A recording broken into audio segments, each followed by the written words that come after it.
Pemirsa, dampak penyebaran virus corona di Korea Selatan yang semakin mengkhawatirkan memaksa kantor Kedutaan Besar Indonesia di Seoul ditutup sementara. Lalu apa alasan penutupan itu dan bagaimana dampak bagi warga negara Indonesia di sana serta bagaimana situasi terakhir di Korea Selatan?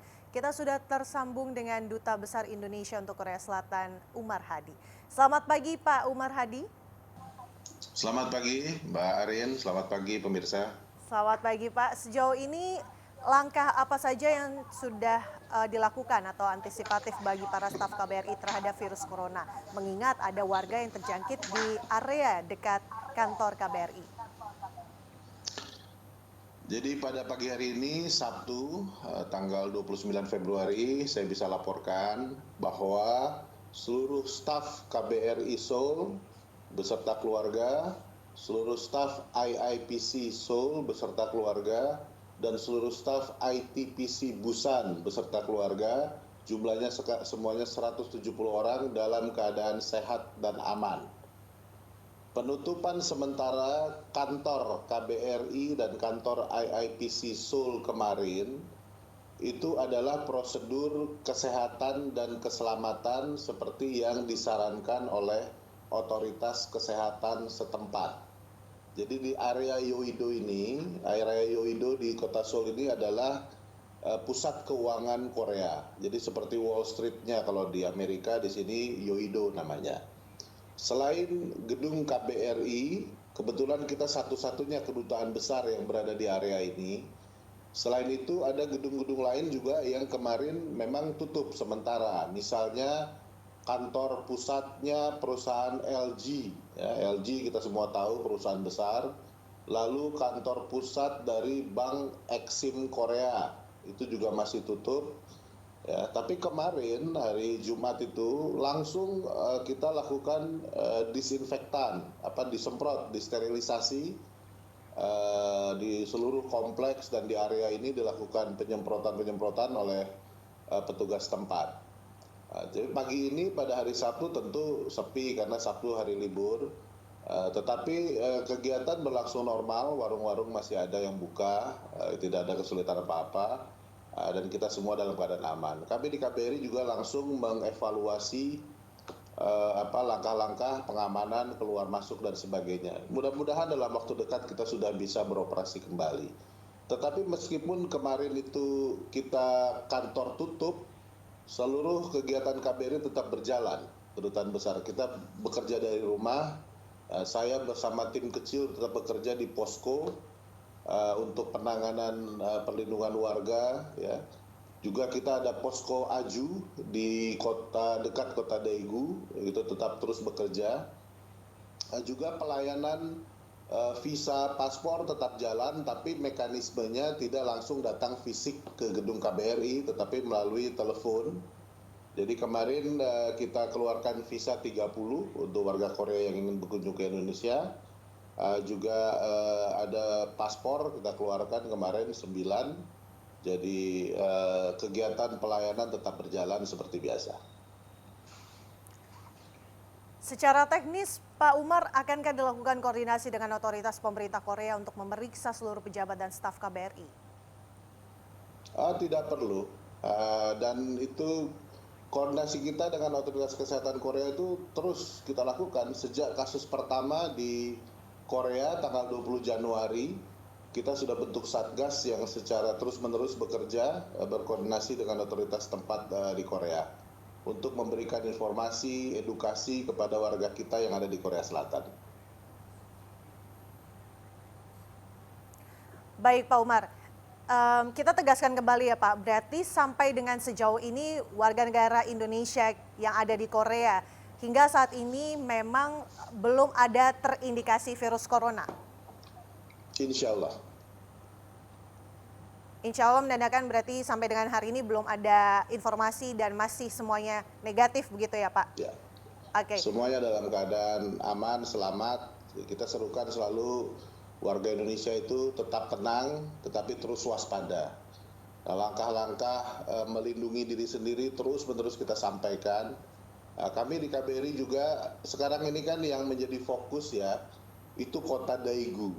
namanya. Kota Daegu itu jaraknya 200 km lebih, 239 km dari Seoul ya. Di sana memang kasus paling parah karena dari hari ini 2.300-an yang sudah confirm, 1.500 adanya di Kota Daegu. Kenapa angkanya melonjak terus? Karena memang sejak tanggal 18 Februari, ya 10 hari yang lalu, pemerintah Korea Selatan itu sudah tahu mana orang-orang yang diduga tertular, yaitu yang terkait dengan satu sekte organisasi keagamaan yang ada di Kota Daegu.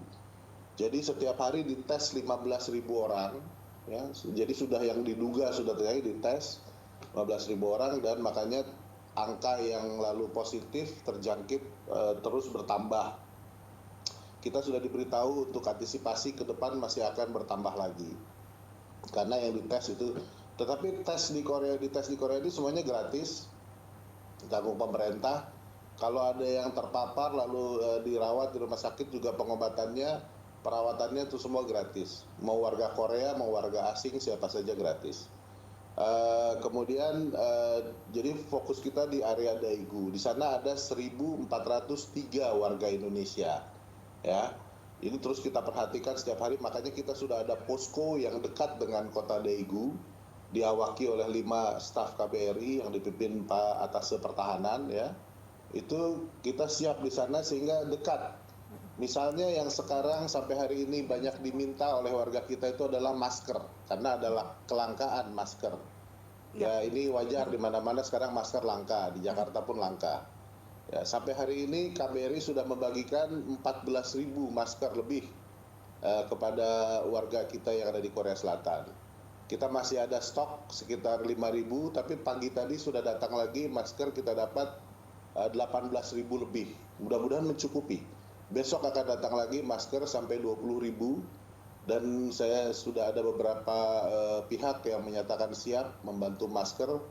Kita kira-kira jumlah 200.000 masker saja kita sudah siap. Tetapi pemerintah Korea sendiri juga terus menyiapkan masker. Kemarin saya komunikasi sama Wakil Menteri Luar Negeri di Korea Selatan, Wakil Menteri Luar Negeri Korea Selatan yang mengatakan produksi masker dipercepat, ya mereka memproduksi sampai 11 juta masker setiap hari. Jadi mudah-mudahan mulai minggu depan ketersediaan masker akan mencukupi. Ya.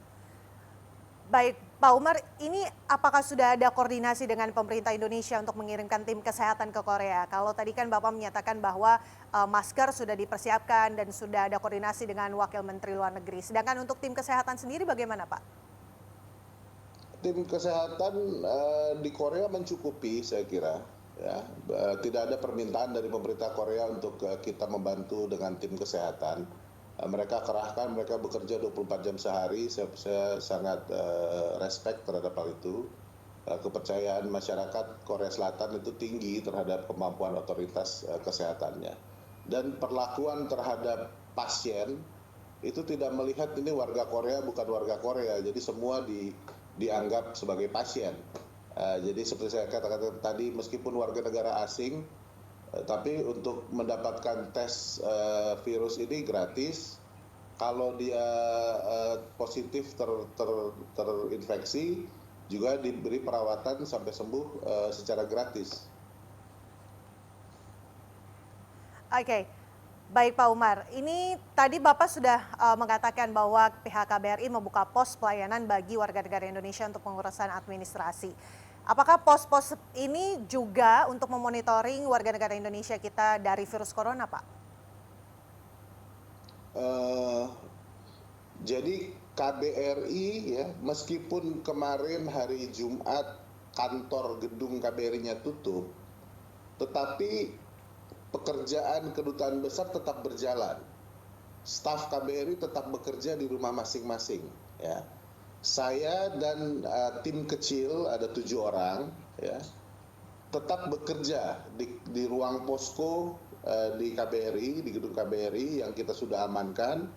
Kita bekerja untuk melayani ya kepentingan warga kita terkait dengan wabah virus corona. Selain itu, kita ada satu posko lagi itu di dekat kota Daegu, yang kota yang paling rawan. Di posko itu ada 5 staf KBRI yang terus melayani, jadi kita menerima informasi dari masyarakat, kita menyampaikan informasi kepada masyarakat, kalau ada yang perlu masker langsung kita kirim masker dan sebagainya dan sebagainya. Jadi saya sangat berterima kasih justru kepada seluruh komponen masyarakat Indonesia yang ada di Korea Selatan, ya, mahasiswa kita, para tenaga kerja kita, para pendeta, para imam masjid, warga kita, tokoh-tokoh masyarakat tadi, semuanya saya sangat berterima kasih karena terus bahu-membahu bersama KBRI, kita terus saling menjaga, saling memberikan informasi, dan juga terus menjaga kekompakan di antara warga Indonesia yang ada di Korea Selatan. Baik Pak Umar, berarti semuanya sudah berkoordinasi dengan baik di sana dan semoga memang pencegahan ini bisa berjalan dengan baik dan hingga saat ini dan sampai seterusnya warga negara Indonesia tidak terdampak virus corona. Baik Pak, ini terakhir yang mungkin bisa disampaikan kembali nomor darurat KBRI yang bisa dihubungi jika nantinya ada warga negara yang ingin mengetahui kondisi keluarga mereka di Korea. Mungkin Bapak bisa menyampaikan nomor darurat yang bisa dihubungi atau yang mungkin bisa dijangkau atau dikontak dari pihak keluarga terkait keluarga mereka yang ada di Korea, Pak. Tentunya pertama saya bisa sampaikan, setiap kali kami dari KBRI melakukan pembicaraan telepon dengan warga kita telepon warga kita satu persatu, paling tidak perwakilannya. Itu pesannya selalu jangan lupa hubungi keluarga di Indonesia, ya. Dan kita terus berkomunikasi lewat sosial media juga, kita sampaikan perkembangan dan tentunya melalui wawancara-wawancara dengan media massa di tanah air, ya. Kita ada nomor-nomor hotline yang sudah diumumkan, tetapi tentunya nomor hotline ini lebih baik untuk warga kita yang memerlukan informasi atau ingin menyampaikan informasi ke KBRI. Untuk keluarga yang ada di Indonesia yang ingin tahu bagaimana kabar dari sanak saudaranya yang ada di Korea, saya persilahkan, ya, hotline yang digunakan adalah +82 10 5394 2546. Saya ulangi, +82 10 5394 2546. Oke. Baik, terima kasih Pak Umar atas segala informasi dan pernyataannya. Semoga kondisi di Korea Selatan masih bisa terjangkau dengan baik dan warga negara kita Indonesia semuanya bisa dijauhkan dari penyakit virus corona ini. Sehat-sehat selalu ya Pak Umar. Terima kasih Mbak Arin. Terima kasih Salam buat Pak. semuanya. Ya, itulah tadi percakapan kami dengan Duta Besar Indonesia dari Korea Selatan dengan Umar Hadi. Saya Rina Marisa, terima kasih, sampai jumpa.